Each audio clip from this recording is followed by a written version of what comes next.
살아남으려면 잘못을 안 하면 되거든요. AI가 세무사를 몇 퍼센트 정도 최종적으로 대체할 거라고 봅니까? 저는 대체가 될 것 같습니다.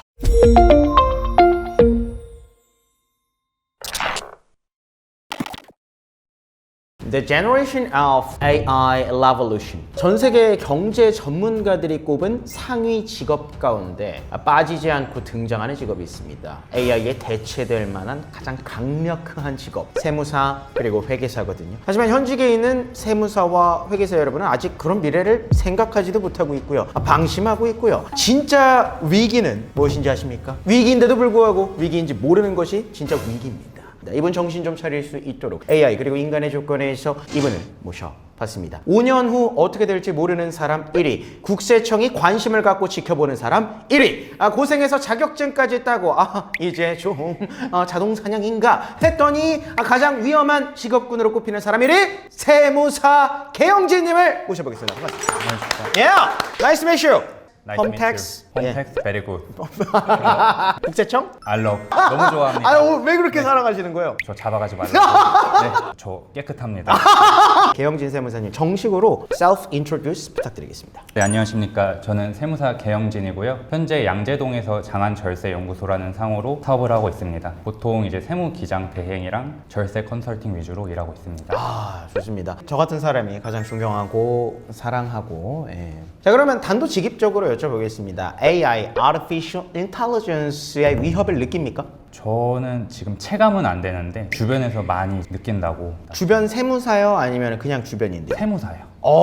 주변 세무사들이 어떤 점에서 위협을 느낀다고? 지금 단순 업무는 보통 다 자동화되고 점점 더 사라질 것으로 예상되는데 먹을 게 좀 없어지지 않을까. 그렇죠, 먹거리가. 네. 그럼 본인은 지금 상관이 없는 거로 이제 말씀을 해주셨는데 저도 상관은 있죠. 왜냐하면 네네. 아무래도 아직까지는 단순 업무로 벌어들이는 수익이 좀 크다 보니까 그래도 저는 좀 다른 영역으로도 좀 확장하고 있는 상태여서 좀 많이 괜찮은 것 같습니다. 그럼 단순 업무 관련한 매출 볼륨이 줄었나요? 그러니까 시장에 영향이 있나요, 현재까지? 시장 영향 많이 있습니다. 많이 있어요. 예를 들면 볼륨이 재작년까지 10이었다고 친다면 매출 볼륨이 어느 정도까지 줄어들었나요? 3 정도로 줄었다고 저는 봅니다. 근데 전체적인 매출 볼륨을 맞추시는 게 아까 말씀하셨던 새로운 영역으로의 그렇죠. 그 영역이 뭘까요? 요즘 절세 컨설팅이라 해가지고 고객마다 상황이 다 다르잖아요. 그거 이제 맞춤으로 이 상황에는 이런 전략을 써야겠다 이렇게 설계를 하는 거죠. 그럼 딱 들었을 때 이 생각이 들거든요. 절세 컨설팅이 필요한 사람들은 아무래도 상위 고소득 연봉자인 경우가 많잖아요. 그 한마디로 고부가 가치로 가겠다. 맞습니다. 일단은 단순 업무를 조금 줄이고 고부가 가치 쪽으로 사업을 확장하고 계시는 것 같은데, 그러면 본질적으로 궁금한 게 세무사가 도대체 뭐 하는 사람이에요? 간단하게 말하면 조세 전문가죠. 신고를 대신해 주거나 아니면 각종 이제 리스크 진단하거나, 근데 이제 좀 더 나아가서 조금 심화 버전으로 이제 경정 청구라고 있습니다. 네. 이제 세금 환급을 해주는 것도 있고 각종 법인 컨설팅 이런 식으로 좀 고부가가치 영역으로도 확장할 수 있습니다. 한마디로 법의 테두리 안에서 클라이언트의 상황에 따라서 예, 또 전략을 설정해주는 사람이다. 네. 그럼 단순 업무라고 한다면 어떤 영역들이 있었을까요? 단순 업무라고 하면은 기장 대행, 신고 대행. 기장 대행이라고 하면은 이제 사업자들이 이제 각종 거래를 하지 않습니까? 뭐 사고 팔고 하는 거를 이제 장부에다가 옮겨 적는 거죠, 숫자로. 한마디로 가계부. 네, 가계부. 장부를 만들어준다. 그 기장. 기장. 대행입니다. 해운대는 별로 안 좋아하시나요? 부산하면은 기장 아닙니까? 근데 솔직하게 말씀드리면 꽤 얼마 전부터 많이 떴던 서비스 3.3? 뭐 이런 플랫폼도 있잖아요. 네. 요새는 토스도 막 이거저거 막 하더만. 그래요? 네, 알림 겁나 와요. 그러니까 3.3이라는 예를 들어 서비스가 우리 일반적인 분들도 많이 아실 거거든요. 근데 그거는 딸깍 누르면 이 온갖 그 데이터를 다 찾은 다음에 그걸 최종적으로 얼마 환급받을 수 있어요. 데이터가 다 뜨잖아요. 네. 그러나서 마지막 신고하는 과정만 세무 대리인이 나서더라고요. 그런 자동화적인 프로그램에 어느 정도 파일을 뺏겼다. 동의하실 수 있을까요? 매우 동의합니다. 앞으로는 어떻게 될 거라고 봐요? 앞으로 이게 절세 전략 컨설팅이나 법인 뭐 설립 과정에서도 사실 유형별로 다 다르겠죠? 네, 기업별로, 맞습니다. 산업별로, 섹터별로, 상황별로, 정책별로 다 다르겠죠? 다르겠지만 사실 이거를 프롬프트화 시키면 그만인 거잖아요. 사실 설계 영역이 네. AI가 아직 많이 발전했다고 좀 보기 어렵습니다. 아, 어떤 점에서? 예를 들어 주실 수 있을까요? 이 AI가 단순 계산이나 이런 거는 빠른데 네. 이제 설계라고 하면은 각자 이제 고객들마다 상황이 있잖아요. 네네. 그 상황을 정확하게 전달을 해야 AI가 받아들이는데 사실 고객들도 아직 내 상황이 어떤 상황인지 잘 모르는 경우도 있고 아. 되게 모호하게 생각하는 사람들도 있고 하다 보니까 그러니까 결국에는 이거를 명확하게 알려면 전문가의 진료가 필요하다. 네 맞습니다.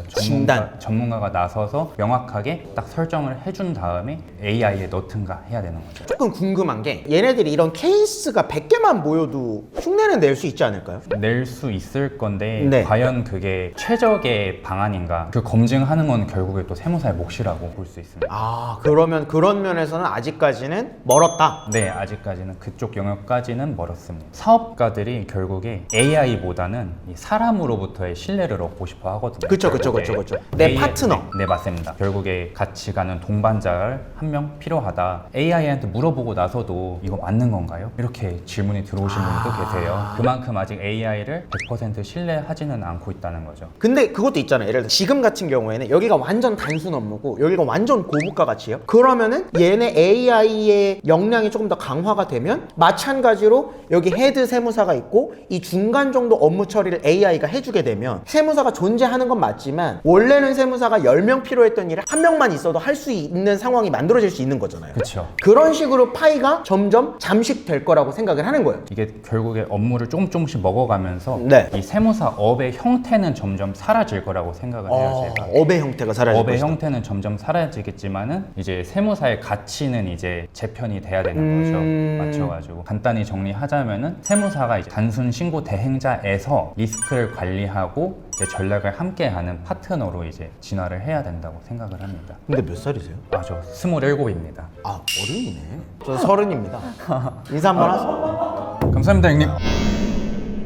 단도직입적으로 여쭤보겠습니다. 결혼 생각 있으신가요? 아, 예, 있습니다. 좋아요. 아들을 낳았어요. 아들이 세무사인데요. 지지해 주실 건가요? 말리실 건가요? 전 지지하겠습니다. 오! 왜요? 또 이만한 직업이 없어요, 근데. 네. 세무사님 선택사 한번 열어봐 주실 수 있나요? 아, 저 어플이 없습니다. 야! 세무사가 선택수가 없어? 이게 말이 된다고 생각해요?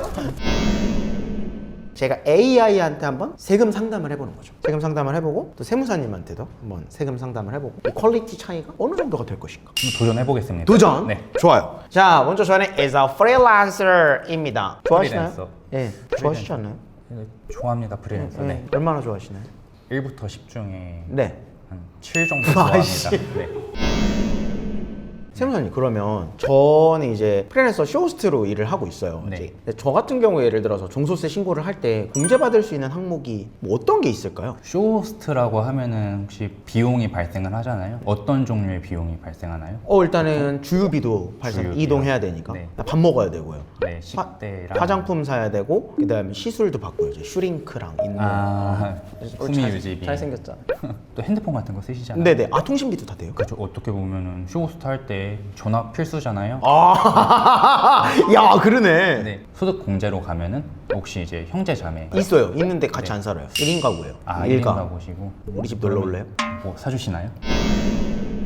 인적 공제 이제 부양 가족 있으면은 뭐 1인당 150만 원 넣을 수 있고 오. 대신 조건이 달리죠. 네. 이제 소득이 이제 100만 원이 넘지 않아야 되는 분들이라서 아. 나이 요건도 달리고 근데 보통 이제 프리랜서라고 하면은 본인 한 명 들어가고요. 이제 세액 공제 항목에서는 뭐 별다른 거 들어갈 건 없는데 이제 표준 세액 공제라고 7만 원 하나 받을 수 있고 이제 본인 신고로 들어가게 되면은 전자신고 세액 공제라고 2만 원까지 추가로 받을 수 있어요. 아, 세액 공제, 네. 소득 공제가 아니라 세액 자체를 9만 원까지는 일단. 그렇죠. 아, 오케이. 지금 사실상 이거는 AI가 못 이길 것 같긴 하거든요. 왜냐면 내 세무사님보다 수준이 높아. 자, AI에게 GPT에게 물어보도록 하겠습니다. 과연 GPT는 영진짱을 이길 수 있을 것인가? 영진짱!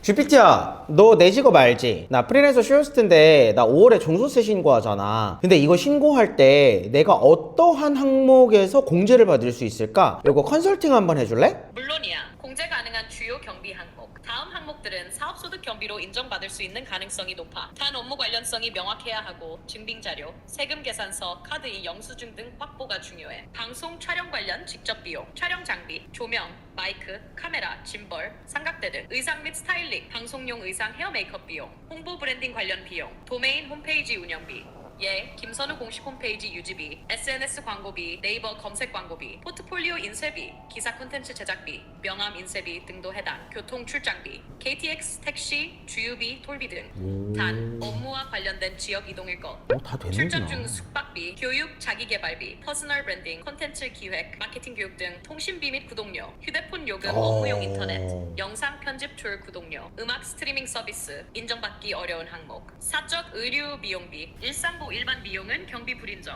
방송 전용 의상 업무용이면 일부 인정 가능, 개인 식사비는 불인정, 업무상 접대나 미팅이면 일부 인정, 차량 할부금 전액, 감가상각 또는 업무 비율만 일부 인정 가능, 가족 관련 비용, 부모님, 연인과의 외식 여행 등은 제외됨. 이걸 어떻게 확인해? 추가로 챙겨야 할 공제 항목, 특별 공제 항목, 개인 소득 공제용 항목으로 사업 경비와 별개로 따로 계산되지만 절세에 영향이 큼. 오케이, 여기까지 듣도록 하겠습니다. 컨설팅이어서 되게 디테일하게 해준 것 같은데 세무사님은 어떻게 보시나요?